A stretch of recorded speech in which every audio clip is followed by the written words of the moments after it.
Hi guys, MrGiles here. Welcome to the third episode of my Let's Play Kingdom of Italy series. I've got a few announcements for you before we get started. The first is that you may notice something different about the music today. And that's because we are not listening to Hearts of Iron. Oh no. Far too dull. I've heard that music far too many times, guys. I'm going to introduce you to something far more effective, something far more interesting. So what I'm doing is I've got Spotify open in the background and I'm actually just listening to some of my music. And what I'm actually letting you listen to today is the Tchaikovsky Manfred Symphony played by the London Philharmonic Orchestra. And I'll tell you a bit more about the music later, but just to let you know, just sort of, if you don't like the whole way it's different and stuff, then you can let me know. But this is an absolutely brilliant symphony, and to be honest, I think it's much more interesting than the default Hearts of Iron music. So if you don't like it, you should say. Also, I was trying to get the balance issues right, because I've noticed there are points in the music where it's very quiet, where you can't really hear it at all, and there are points in the music where it's quite loud and you can't really hear me at all. So we'll take time to sort that out, so please be considerate of that fact. But I do think this is a better way of doing it. It does mean you've got something more interesting to listen to than just me. The second announcement I wanted to make was that I'm back at university now. And this is actually recorded something like 3 weeks after I recorded the last episode of my Italy series. So if you're wondering about some sort of various dates and stuff, because I might talk about what's happening, that's why I can't see 2 weeks, 3 weeks into the future. I am talking about now. So the date today is the 17th of January, just for your reference. And I've managed to scrape together some time to record Hearts of Iron. Yay! We all want to see. So, with any further ado, I've rambled for long enough. Let's go on. Anyway, so I wanted to let you know, guys, that I am enjoying doing this. I've wanted to do this for a while. But I just haven't managed to scrape together the time. I've been playing quite a lot of multiplayer recently, but that's not really anything to do with that. That's only because I've sporadically managed to find times in the day where it's not really convenient to record the whole episode. So I've just played half an hour of multiplayer or something. So that's what's happened. I also, guys, this is something I really want you to give me feedback on. I have recorded a multiplayer series since I got back to university, which is a co-op of the USSR in the heyday of Barbarossa. So we're talking about 1942, 1941 to 1942 or something, and it sees me and Vovek trying to hold back. That's pretty nice. Trying to hold back the beast, which is HMS, and we sort of do alright at it. It was pretty shoddy gameplay on my behalf, as per usual. But the thing I really want you to know about, guys, is do you want me to put that series up? Because the important thing about that series is that I wasn't there for the last session. So ironically, even though the game shouldn't have been played that day, it was, and I wasn't there and didn't know about it. So therefore, obviously, I couldn't record it. So the game actually concludes without me being there.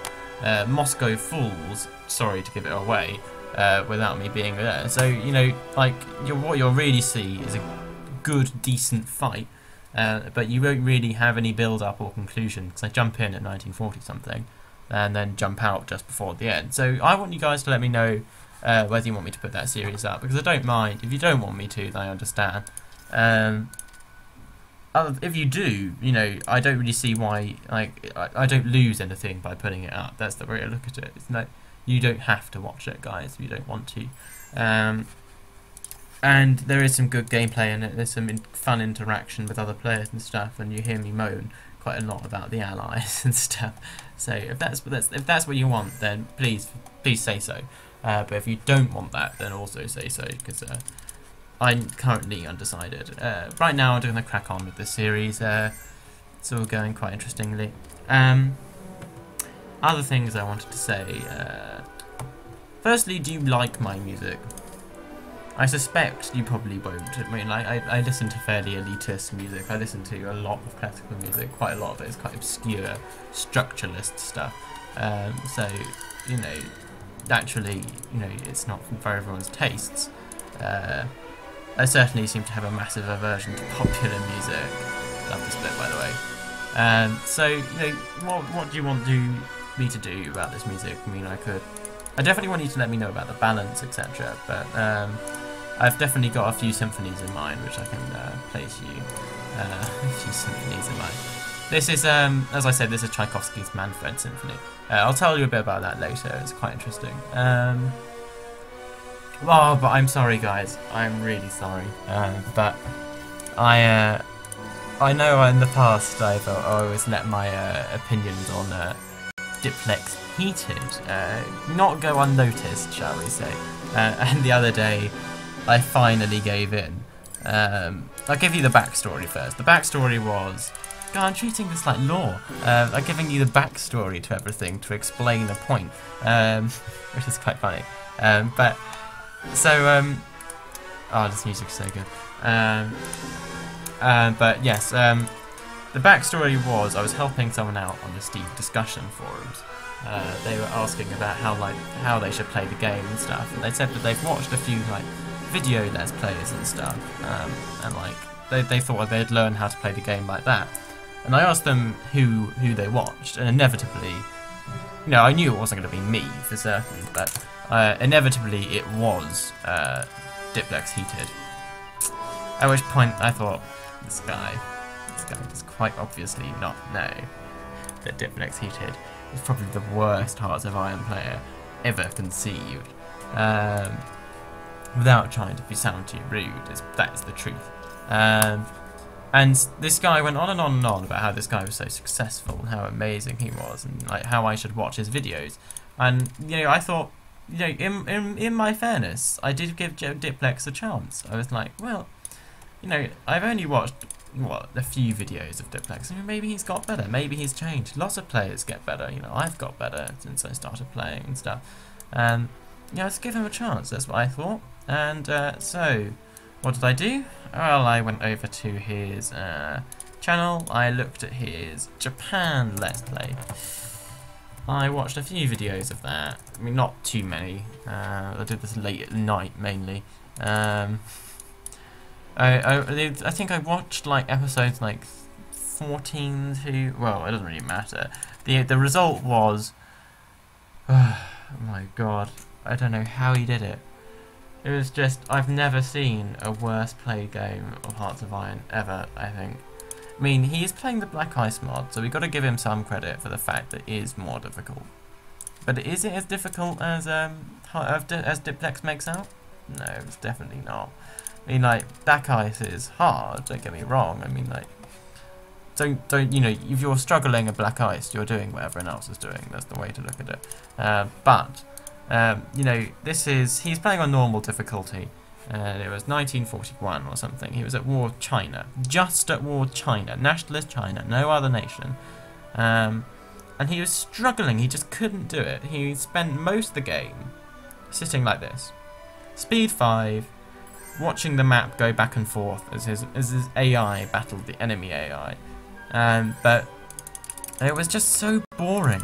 Nothing was happening. Diplex wasn't doing anything. And the only intervention Diplex ever had was terrible. Actually terrible. He managed to destroy his rare material stockpile, so went down to 0, meaning he couldn't build anything really, because he lost 50% IC from that automatically. Plus had 5% or something, so lost 5% IC from that. And was wasting IC as well, pretty much all the time. So that's incredibly inefficient usage of IC. Let alone to mention what he actually spent his IC on was incredibly inefficient to start with anyway. I'm just waiting for my supplies to reach the crux before I invest more. But so that was one thing he did wrong. The second thing what he did wrong was incredibly inefficient technology as well. He didn't research the right stuff. He was sort of all over the place on that technology. He didn't really care about his theories at all. He did stupid things like, I seem to remember him investing a lot into carrier research, which is understandable for Japan, and he started building some carriers, and they got like 5 months through production, and he cancelled them because he needed units. I mean, that's just a waste of IC, and also a waste of leadership if you're just going to cancel them. Oh god, I promise I wouldn't go on too long about this, but it was just so bad, it had to be said. He wasn't even using the AI efficiently, because surprise, surprise, as much as I hate the AI, you can use it quite efficiently. If you activate it at army level and you give it axis of attack, you know, the AI performs much better, especially on Black Eyes. But I didn't bother. He just put it on Theatre HQ and set objectives for the whole of China. I didn't even realise that you just had to take VPs to conquer China. So he was sending troops right down here, right into like the middle of Inner Mongolia, and conquering pointless mountains and deserts and things.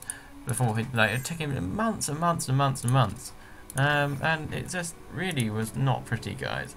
But the thing though, you know, it's not necessarily his gameplay. I mean, he can be forgiven for being a bad player. You know, don't get me wrong. The thing he can't be forgiven for though is just wasting our time.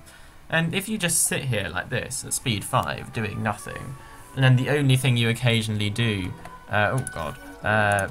is terrible, then you're wasting our time. That's the way I look at it. I might as well not watch it. And that's what I've managed to do in the past. So my comment on his channel went something a bit like this. And I just tried not just to sound like totally rude, and I didn't want to slag off his playing or anything. So what I managed to do is I started it with something like, another great Let's Watch Hearts of Iron by Diplex, and it was something like that, and I went on and on about how he did nothing and like sat at army, like just, it was fun, it was satisfying, I'll give you that, it was very satisfying, but perhaps I shouldn't have done it. I sort of broke my only rule, which is I don't troll, and I kind of did that, so... oh well. Treaty of Munich, yes, good. So it's September 1938 now, so it's starting to heat up. Don't know where my music's gone. It's too quiet. This is what I'm talking about. It is still there. You just can't hear it very much. No. All right, okay. I'm going to reinforce Sicily, I think.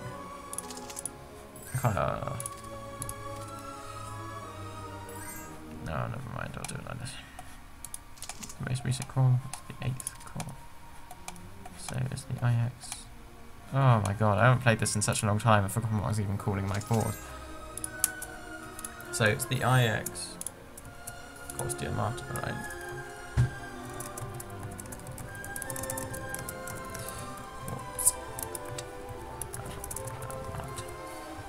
I think that's how I was doing it.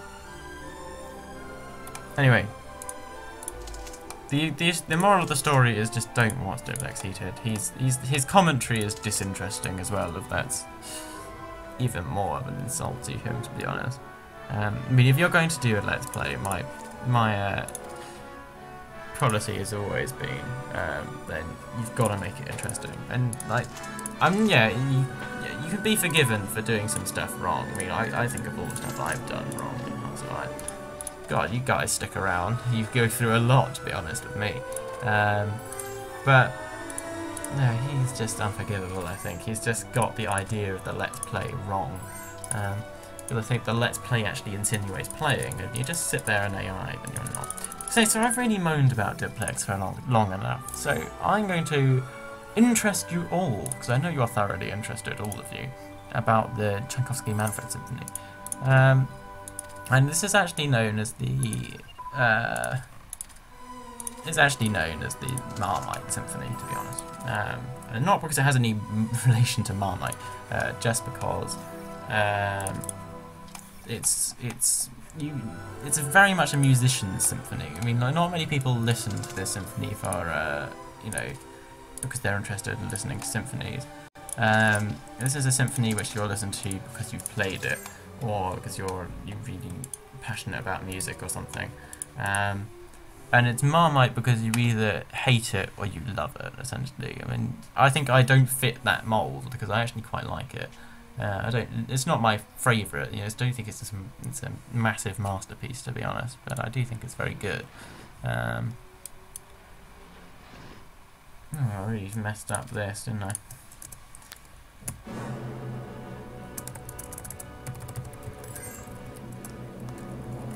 You really can't hear it though, that's the problem. There's no way of you making me hear me and also how great the music is as well. So, essentially, Tchaikovsky wrote this symphony. It took him about 20 years to write this symphony. He thought that this symphony would be his defining symphony. He thought that this was going to be by far his best symphony. He thought it was going to take him, it took him 20 years to write it. He spent hours, days, weeks, months perfecting each movement. It's got 4 movements in total, so it's not even that long. It's about an hour and 20 minutes long. But it's very, very good. But the funny thing is, after he wrote it and after he published it, he totally tried to disaffiliate himself with it. And he was intending it to be one of his last symphonies he ever wrote. And because he hated it so much, he actually spent a very long time writing symphonies after this, which is quite funny, really. But that's sort of the way it works with Tchaikovsky. And you can just hear in the background it's not a bad symphony at all. It's very good. But he really did. He really tried to disaffiliate himself with it. I don't know why he did, but anyway, that's a bit about this symphony anyway. I personally think it's very good, but it's not my favourite. I mean, I would rather listen to Shostakovich, I think, over this, or Mahler, but then I'm kind of like that. I thought it was a sort of a good introductory symphony, though, because it's a musicians and music fans symphony. No, the reason I'm making you listen to this is I think it's great, and I like it, and I don't care what you say. Yeah, you heard it, bitches. What else is there about this symphony? I played it. That's probably why. That's why I'm into it, as I said. The set is not very long. You're probably thinking, but it's been going on for ages. Well, that's kind of the way it goes with symphonies.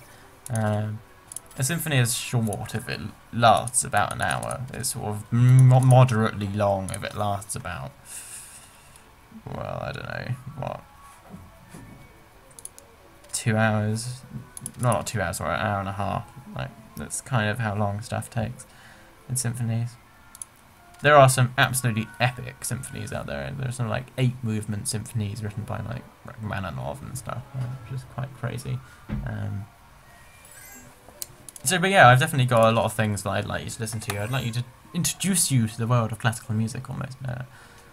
This piece has a bit of everything. We've got some really beautiful string sections, beautiful wind sections. It's got some very interesting chord progressions and stuff. But it's also got quite an amazing melody and lovely loud bits, good brass section. It's got a good balance, I think. It's not quite as memorable though as some other masterpieces, and that's probably why it's not really considered a masterpiece, but I don't know. I just think it's very good, really. Yeah, the other composers I definitely not want you to listen to are Shostakovich and Mahler. Those two, definitely. Might even play you some Sibelius as well. Sibelius can be quite interesting. It's not quite the same as the other three, but pretty interesting, to be honest. Oh, have you ever asked me, by the way, if I'm going to play popular music? The answer to that is, right now, I'm playing you a Manfred symphony. I think you can pretty much tell that from that, there will most definitely be no popular music. or I will kill myself in the process. No, I think that was a better guy than that, wasn't there? Yeah. So you see, I'm getting some quite powerful naval bombers out here at the moment.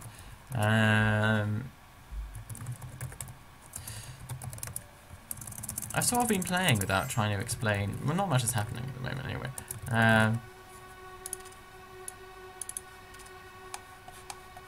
These are being put in Sicily because Sicily is always a good target for the Brits. They love to invade Sicily. They also love to take Sardinia, and I'm not even going to try and defend Sardinia because it's quite difficult to defend.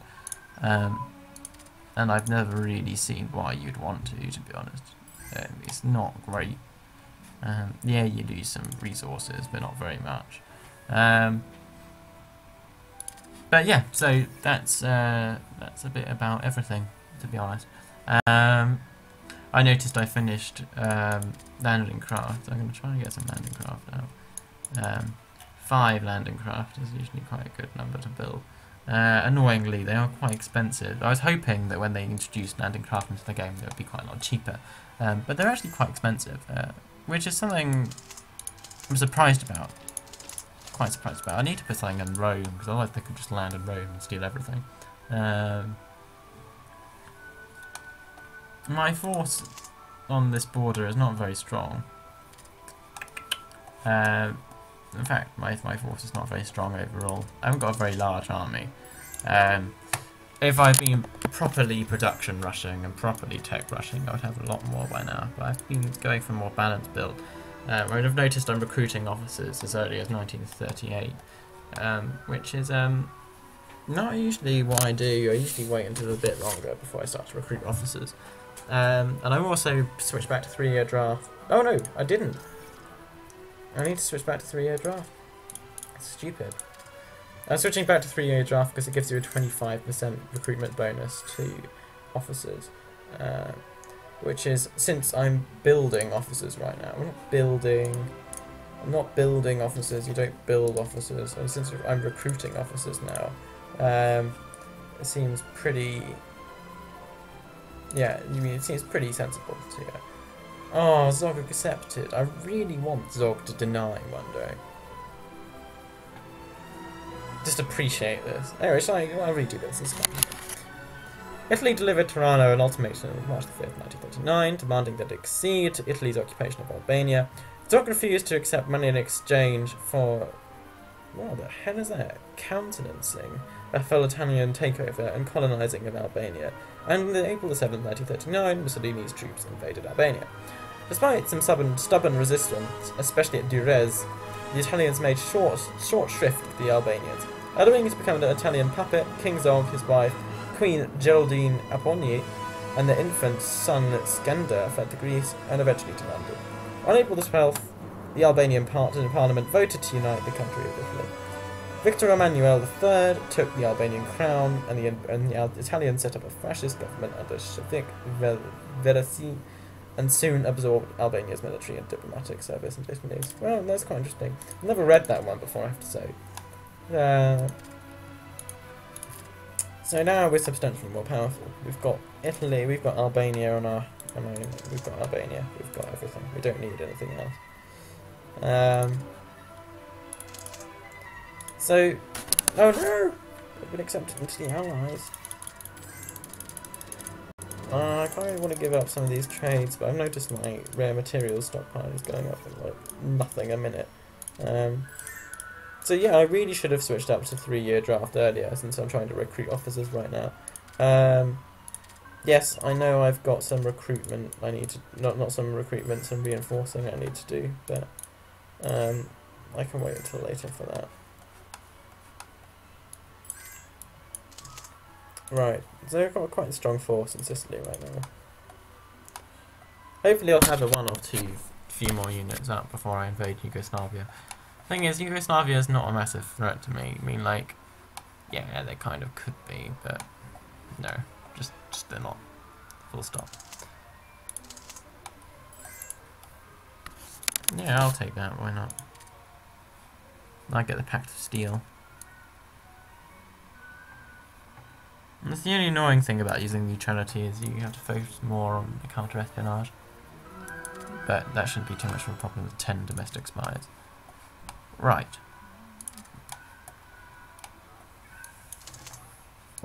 What do I need to do right now? Like, this is the kind of thing I lose track of thought just when I'm doing anything. It's quite troubling. Oh, leaders without bloody photos. Just take a photo of him now. I mean, I'm pretty convinced, like, if you tried, you'd be able to find a photo of that man. But they don't. It's quite annoying.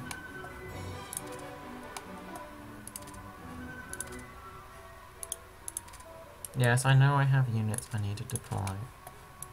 I don't even need to send them on passive orders at the moment. We're not at war. Even if they trying to engage everything, they're not going to. I'll pump some into reinforcement after, put some IC into reinforcement later.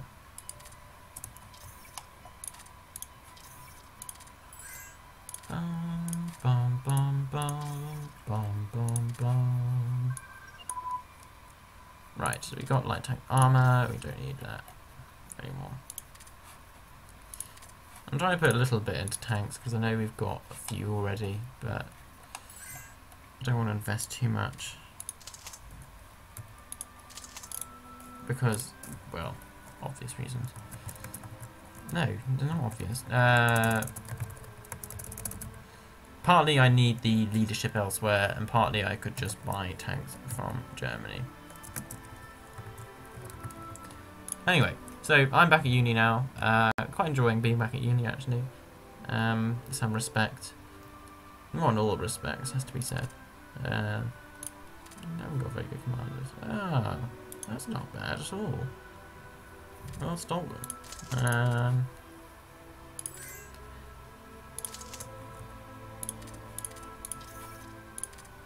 So yeah, I'm going to put some into reinforcement recruitment now. Reinforcement recruitment, whatever.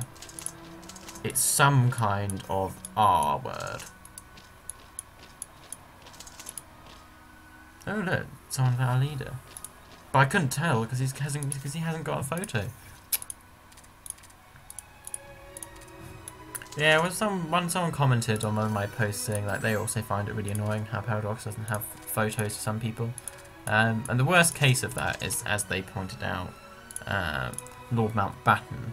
I think he was the first Sea Lord of Britain or something at the time, and that's pretty ridiculous. I mean, come on, like, all I did was Google his name. About 500 photos came up.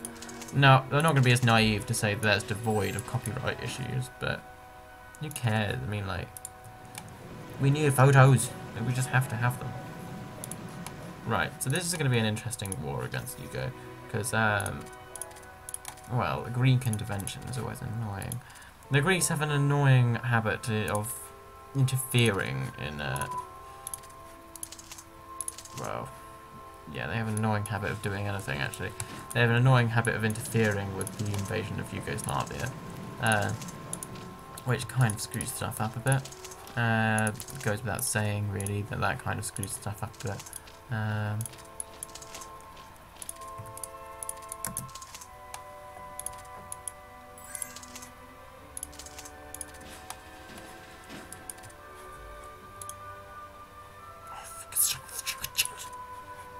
I swear the lag on my computer has been getting worse recently. I tried to record a video the other day, and it was so laggy, it was just impossible. It went down to like 1 frame per second for a while. And I was thinking, you know, this is Hearts of Iron. My computer's never had any difficulty with it in the past. Or maybe it has. Maybe, I don't know. No, it hasn't. So that's why I'm a bit confused by that, to be honest. Oh, I know what I can do. Come back here. Now. Right.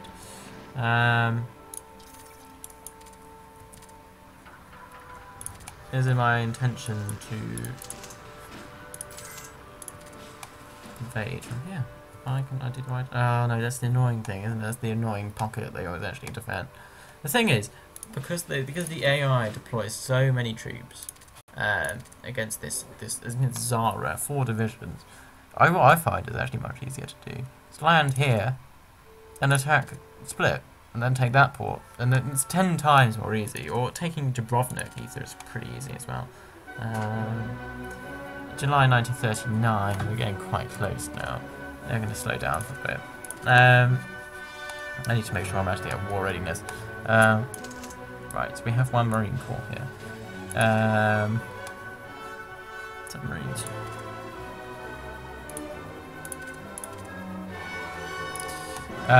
So you might be wondering what exactly I'm going to do. And the plan is invade Yugo. Which I know I've sort of said is like a plan for a while.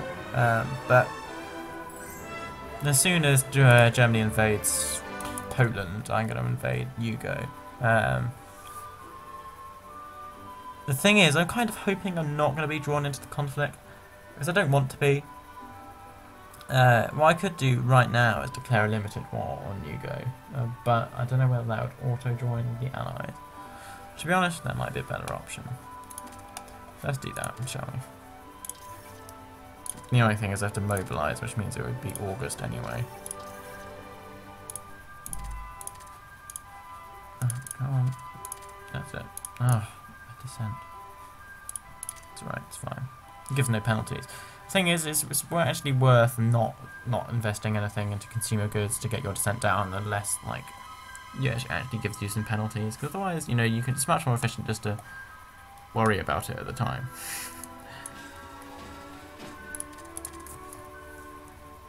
I very much doubt that I should also optimise my fleets whilst I'm here. Wow, I've been lazy this game, guys. Oh, I'm very sorry. Regia Marina? Yeah, the 4 new destroyer flotillas I built were for the main battle fleet, weren't they? Yes, they were, John. First battle squadron. The first cruiser squadron is also pretty strong as well, I might recall. Still no positioning penalty though, so what I might do is divide these ships up like this. That's crappy tech. Give these guys to them. These guys to them. Yeah, that might work. We're just strengthening it up a little bit. We've got a 3% positioning penalty on this fleet now, but to be honest, you know, that's bearable. I can live with that.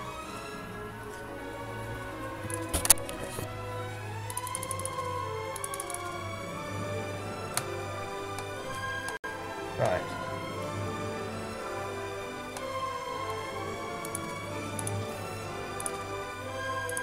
Oh yeah. That's not going to work unless I reinforce. Well, I have to say, actually, I might have timed my officers quite well. I'm 132% now, and I should be 140% soon. So, 25 new officers a day. Yeah, pretty good, guys. Pretty good.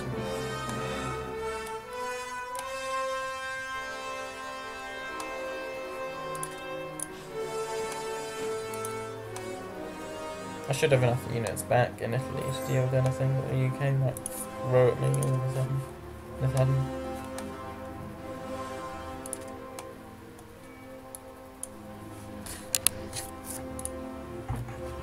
Don't know how long I've been recording. I should have been keeping check.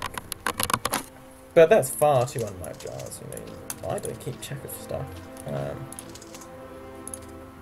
I get it. I'm lucky if I get the date right most of the time. My organisational abilities, guys, are absolutely appalling. You have no idea. June 1940, those 2 battleships won't be. That's a bit disappointing, to be honest. I know I focused on a few techs at the beginning, and this will set the production back, but it would actually be quite nice to have them now. Seeing as, like, war is upon us. I'm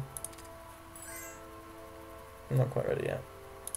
Not max strength, not a max walk. Mind you, this is a powerful fleet in itself. Even though they're old, 4 battleships and 2 heavy cruisers, plus like the whole bunch of screens, is not something the Royal Navy will just trash. Anyway, as you've noticed, I've been focusing heavily on naval aviation, and that's precisely what I wanted to see. Now, that's the perfect time for that tech to come. Level 3 air-launched torpedo. It's pretty good, actually. It's pretty damn good. That's going to make my navs much more deadly. Oh, there we go.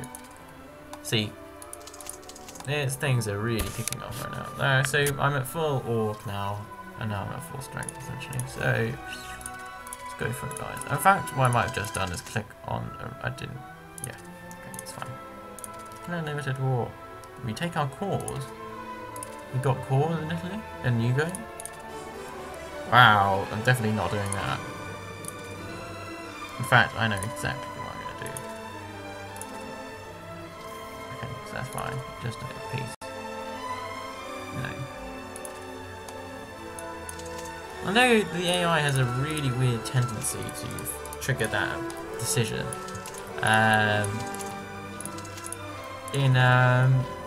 When like we're not even at war. Like no, not when we're not at war, when they're at war with Ethiopia. Kind of unnecessary, I've always thought. In fact, I've always thought it's a total waste of everything. But okay, so these guys aren't quite fully reinforced, but poor decision making on my behalf. You guys can blame me. And I don't take criticism lightly.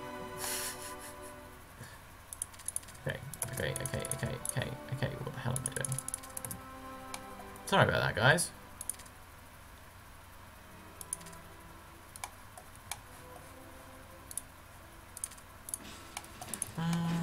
Bum, bum, bum, bum, bum, bum, bum.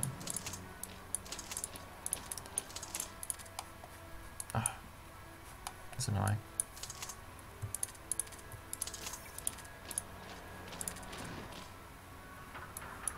Now, the Yugoslavians do actually have an air force. I am aware of that fact.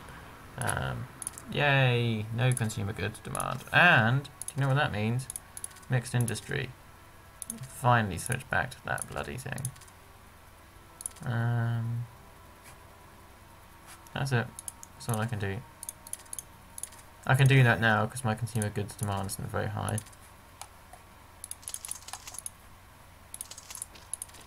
Bum, bum, bum, bum, bum, bum, bum. Welcome to Singing with your host, Giles. Yeah, goes without saying. You might not appreciate the singing, guys. Now, what I'm doing here is a very clever move, because what I'm actually doing is bombing a port. And the port is actually probably something I'm going to use to supply my troops in the future. So this is actually like an amazing strategy. You've probably noticed I've also actually reconsidered my use of the message setting. I'm no longer doing pop-up for land battles. I'm now just solely using this toolbar up here. I mean, the reason for that is it's so much more simple. Like, I'm not being stupid, guys. Like, it's impossible to cope with battle spam sometimes, and I changed it when I was playing as the USSR with Vovek, and it just had to happen. It's like, no way that anyone could have done anything about that without having that setting like off. Because I remember in the past I used to have it pop up when I started a battle, when they attacked me, what happened at the end of the battle. I still have it when the battle ends, because I like to see how many losses they take, and not how many losses I take. But to be honest, it was just a bit ridiculous in the past. Okay. Definitely not doing trains run on time. That's British Rail's policy as well, by the way. Oh no, we're definitely not doing that. I don't really have much to say, guys. I mean, I feel like I just have nothing to say. That's really bad. I'm very sorry.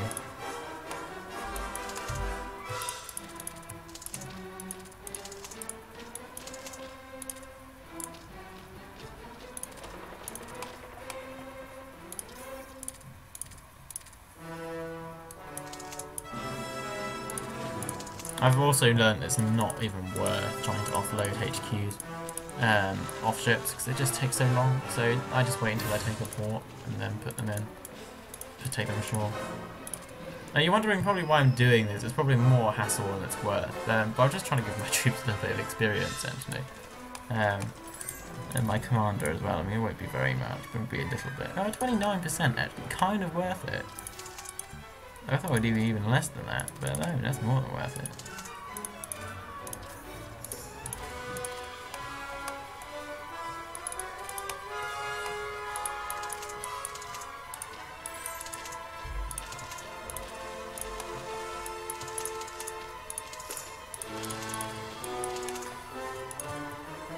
Anyway guys, thanks for all your continued support and stuff, all your comments, keep them coming. As I said, I am quite busy at the moment, but it does feel quite good to be getting one episode out. Or at least one recorded. I'm kind of thinking that, like, I don't know what my plans are for the future. I mean, like, I know I've got a lot of stuff on at the moment, but I don't really know what it is. I've got mooting. Talking about like days is just completely irrelevant to you because you have no idea what's going on. Essentially on what, Monday the calendar, help me calendar. Monday the 21st I've got mooting, which is like an assessed mock trial, which every single law student you'll ever meet is like their eternal enemy. Like, it's just horrible. Everyone hates it. I've also had mock exams this week. I've got this week being the week of the 17th. I've also got well, massive essays due in at the moment. I've got 2 essays to do next week. I haven't got any this week because I've got mocks. But next week, which is the week of the 21st, I've got 2 essays. The week after that, well, but that's just all the time. That is, well, I don't know. As soon as my timetable resets, I'm gonna have a lot of stuff on my hand. Ironically, whilst mocks are going on, it actually means I have slightly more free time. But, to be honest, that's just stupid. The mocks themselves are hard, so don't get me wrong. Yeah, I'm giving this guy quite a lot of experience. Definitely worth it. Okay, so we are reinforcing that position, that's fine. Maybe wondering why I'm trying to chase down units with HQs, is because they are usually a little bit faster sometimes. Not all the time, but they can be. I've been known to be faster in the past. I need to check on the center. These guys are getting a bit stiffer as they're reinforcing. I attacked Yugoslavia before it was even mobilised, so this was sort of like the perfect time to attack in hindsight. And certainly if I can get this all wrapped up before Germany's even dealt with Poland, then you know I can redeploy quite a lot of these forces to Africa. And that's my intention, because Africa is like the important bit of everything.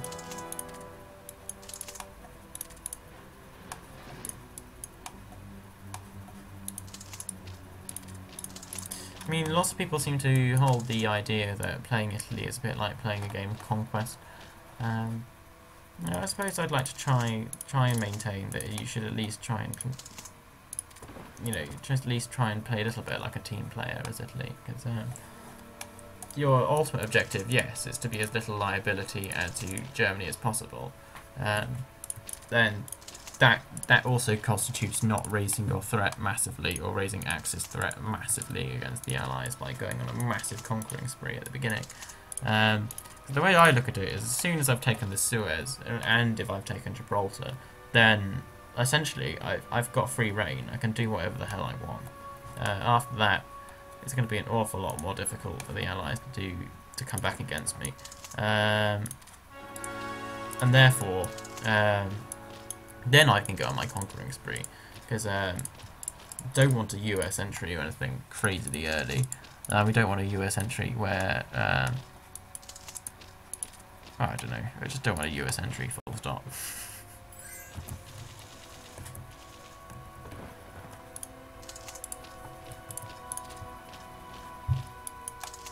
just drive these guys off.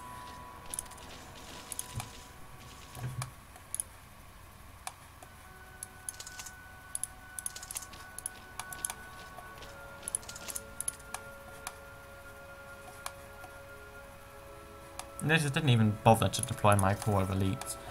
Haven't really deemed it necessary yet.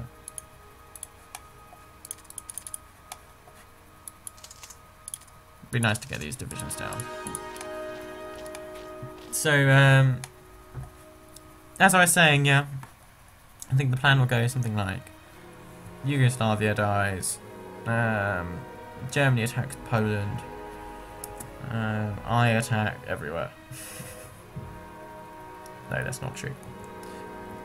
The two things I'd really like to do is seize the Suez and seize Gibraltar, which are always Italy's two prime objectives. It doesn't matter what happens in the Balkans. It doesn't matter how many countries you conquer in the Balkans. I mean, the Balkans means nothing in games respect. Well, the greatest of respect, actually, as well. The Balkans can actually lead to Axis defeat more than they used to Axis victory. Because Hungary and Romania entering the Axis does cause Germany to split its front quite horrifically on the Soviet Union. And when I'm playing AI Germany, that's what I don't want to happen. I'm quite annoyed Hungary's already joined. Romania are going to try and keep out as long as possible, and if totally necessary, if Romania was actually going to join the Axis, then I'll conquer them, because to be honest, I think I can handle the border of the USSR better than the Romanians. I don't know. I'm not really sure what's going to happen in the future. Do you know what? I've just come across as all sleepy. I'm not even sure why. But yeah. So commentary today, been a bit shit, isn't it, guys? It's alright, you can say it. Don't know. I suppose I've just had a lot on, and like it's weird thinking of playing games, but I'm just glad I am. It's good to be back to it. Right. Advance. Run them down. Run them down. Run them down.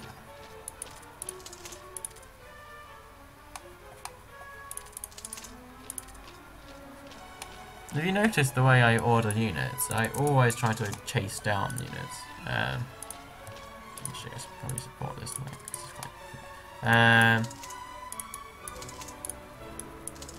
Why do I also dedicate to others? Because there are forces retreating into their province.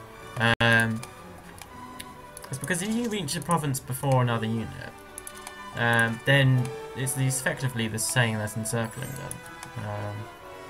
Oh god. Really bad move, Hugo. Really bad move. I mean, I know you're on your feet right now, but terrible move, that one. Unforgivable. Right, okay, so yeah, what they've done is put a HQ to defend their capital. That won't work, because HQs have no frontage and they can't fight. So they retreat automatically, which means they automatically lose their capital. So they're down to Sarajevo, which is quite a bad position. Oh god. Stacking. Stacking is against the laws of everything. Oh, by as well, far attention.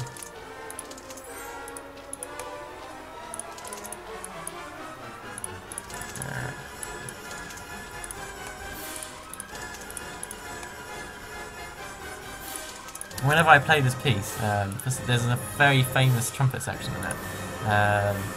In which every single conductor will want you to play it wrong. It's quite funny. It's quavers with semi-quavers, so it's actually dun dun dun dun dun dun dun dun, and what they want you to play is dum dun dun dun dun dun dun dun dun dun dun. It's quite funny. I don't know why. I don't know whether that's what Tchaikovsky intended when he wrote it, but it's just one of those quirsities of, you know, playing the trumpet. Quite famous as well, actually, so that's probably why.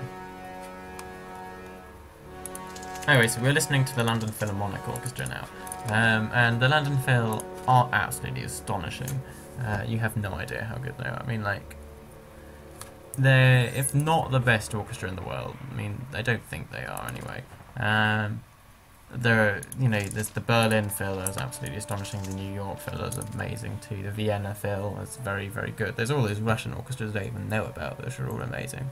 But the London Phil is by far the best the best orchestra in Britain.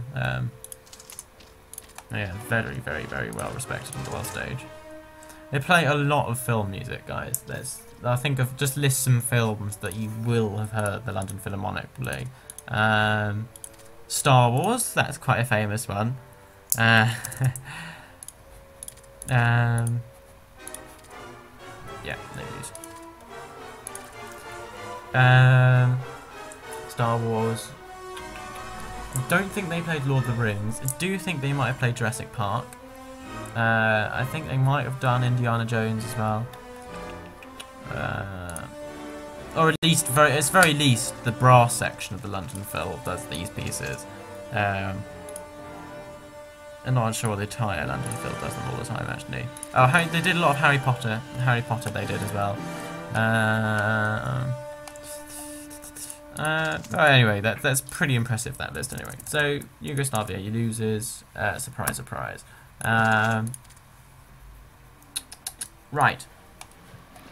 What I did say I was going to do is like start moving troops about, and that's what I do want to do. I want to dedicate a lot of forces to Africa, so we're going to send 4 divisions down to Africa, but the first army I'm going to keep against Greece, because I am anticipating Greece to be a bit of a bastard. So I've conquered Yugo. That's what I have to say. Yugo aren't an impressive nation to conquer. Right. So this HQ can be moved up. We don't even need that anymore. These guys. It's difficult. Where do you put them? Here, I suppose. It's the closest.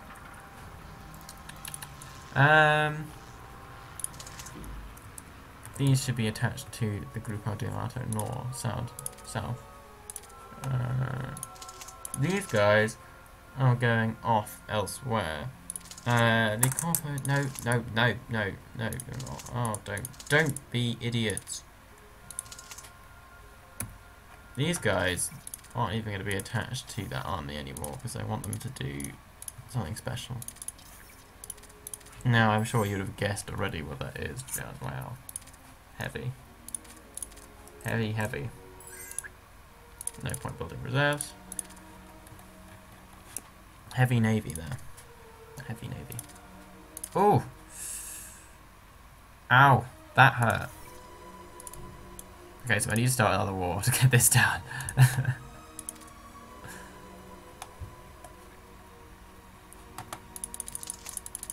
No, why does I hate the trade IO. I don't know what it does. It's so stupid.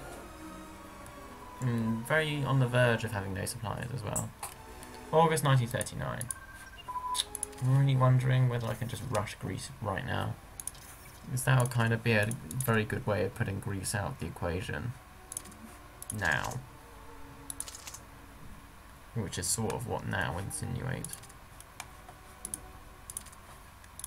How close to you with the ammo? You're quite close, that's annoying.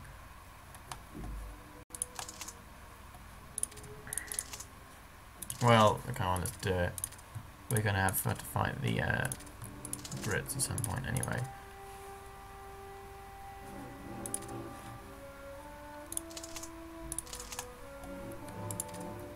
The thing I'm worried about is that they auto-join the Allies, and I'm not sure how far I can go before I start risking that. My impression is, though, it could be quite soon.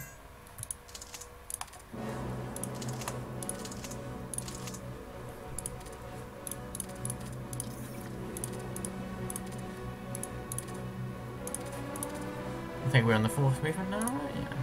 Yeah, it sounds like the 4th movement to me. I love this movement, by the way, guys. So good.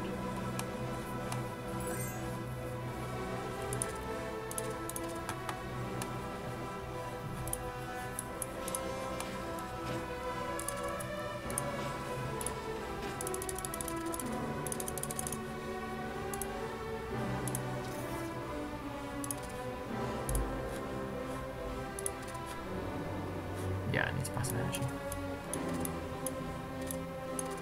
Whoa! Germany's running out of energy. That's pretty scary.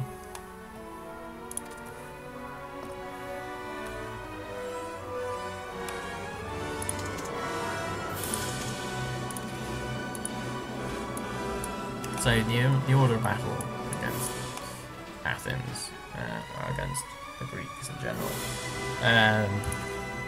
it's really quite simple, really. It's going to centre on 2 amphibious assaults. Because Athens and stuff is just useless, not useless, but I don't know. It's just not worth even trying to push through the mountains.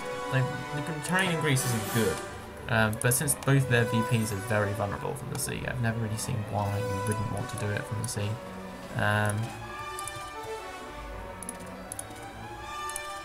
So this is where my elites can come in. I want to see what they can do.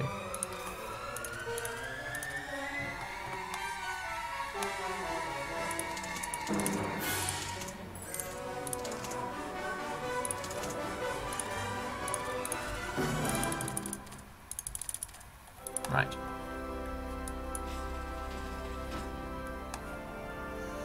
Been quite matter of fact about this, haven't I?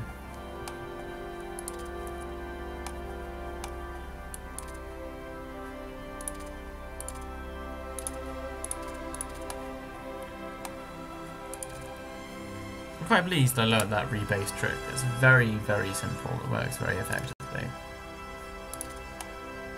Oh, please say you've got nothing in Athens.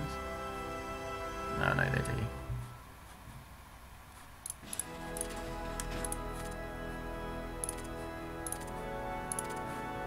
Okay, good gamble.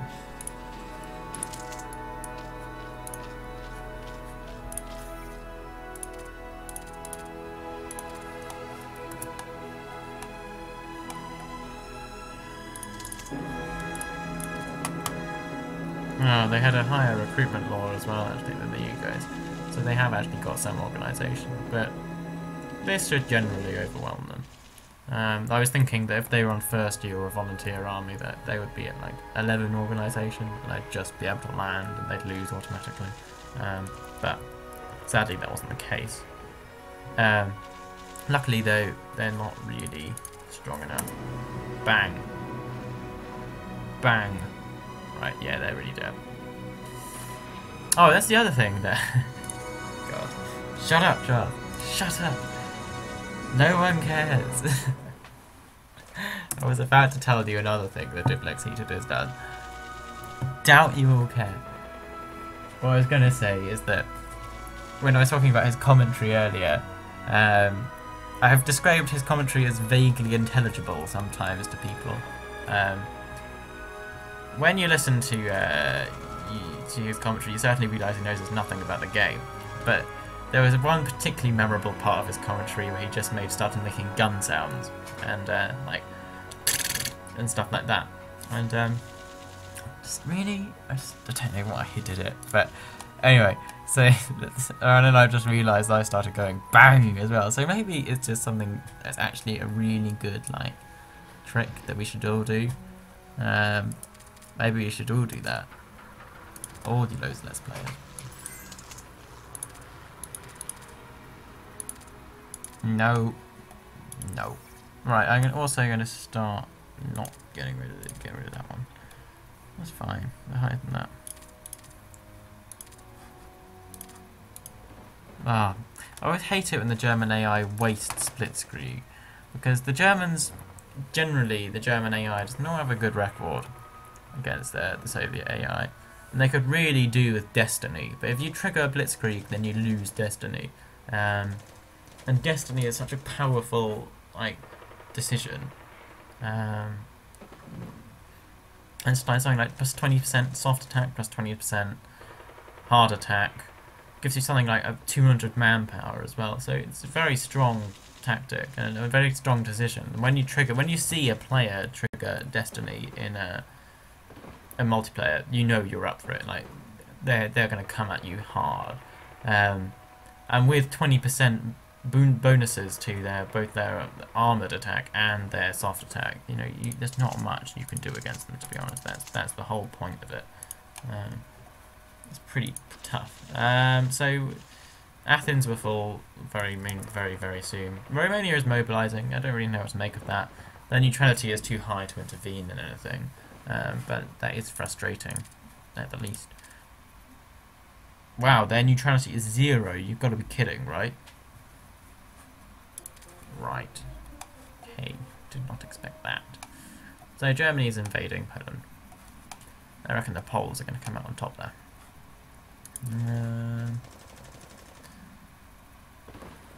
Don't join the Allies. Do not join the Allies to Greece. Just do not. Don't do it. I think now Germany's declared war on Poland and I've taken 2 nations. I mean, now in the future, I think when I declare war on someone, it's going to inevitably be that they'll auto-join. Alright, get to Athens now. Oh wow, they even took some hits from the Greek Navy. Quite surprising, really. Oh, this is the funny bit. Oh wait, this is not right. No! Go away! I don't want to listen to this crap. Oh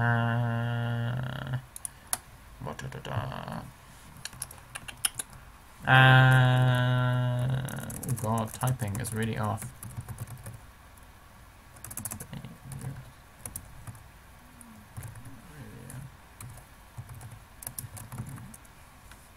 Sorry about this, guys. I just don't want to listen to nothing. Don't know who this is played by.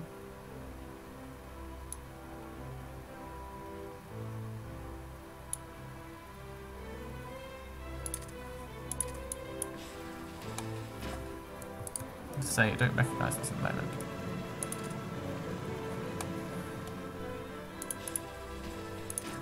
Sibelius is not my favourite composer. It's definitely the Karelia suite is not my favourite, but it's quite short. And to be honest, guys, I'm kind of thinking, oh, another massive mistake. I love massive mistakes. Yeah,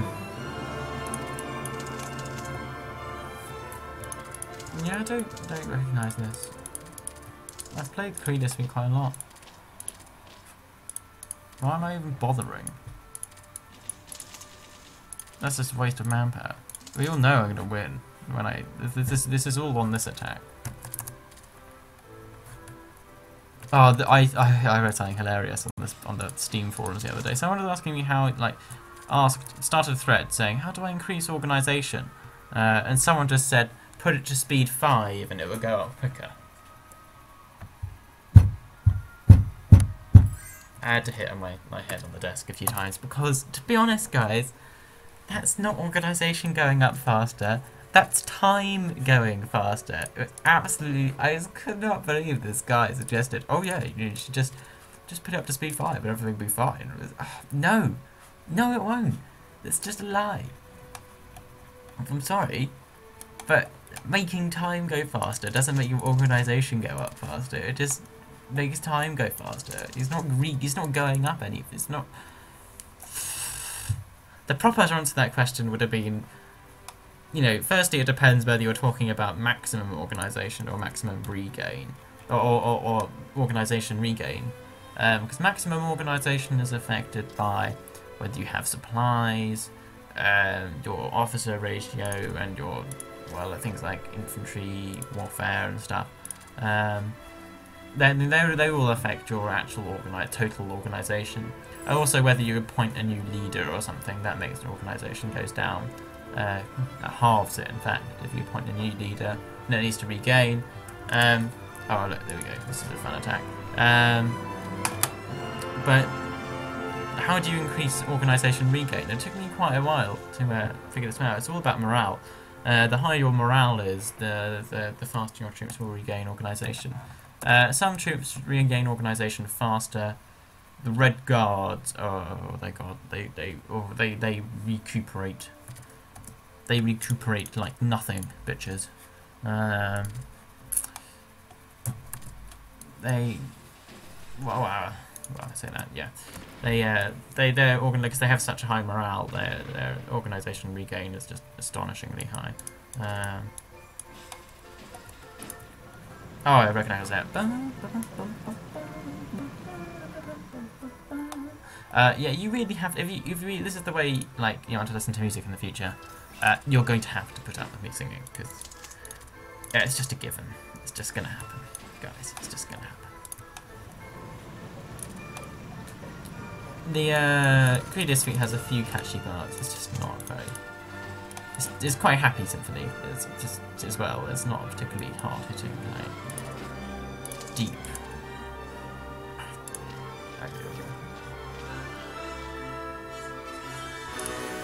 There is one movement with the Karelia Suite I quite like. Sibelius is Finlandia it comes from. Sibelius was a Finnish composer. He's very interesting. He wrote lots of pieces of music about ice, which I think is quite fitting for a song from Finland even. Although what I joked to one of my friends is that it would be more suitable if he wrote lots of tunes about lots of symphonies about axe murdering, because that's something that seems to be a bit of a national hobby. And yeah, there are a lot of axe murders in Finland. We don't even know why. No one even knows why. They just are.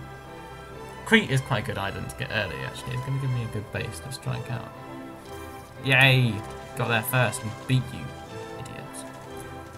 And now you're attacking elites in the hills. Haha, they're Alpini too, so you're screwed. I think Alpini get plus 15% bonus to defense in hills. I really like the elite units. They're quite interesting. I thought I was going to hate them. I thought they were going to be really gimmicky, but they are actually quite good. And they can build them in such limited amounts that, you know, they're just sort of like flavour units, really. I mean, not going to upset the game, but they are quite handy to have in specific situations. And so they don't feel totally useless, but they don't feel enough to screw up the balance of the game. Oh, what's going on here? Oh, that was so stupid. I was just looking at that battle. I knew exactly what was happening in that battle. Oh god. I'm losing it, guys. Not that I ever had it. Now, who's going to win? Who's going to win the race? Oh, it's going to be close. If they waste all their organisation against me, it'll probably be me. But Germans are not far from Warsaw. They have still got to take Lodz though, so maybe I'll win just because they've got 2 battles to win and I've got 3. 3? Am I counting? God, guys, you've got to start giving me points or something. Start counting all the times that I get stuff wrong. So this episode, guys, I know it's not been massively long. I'm actually going to end.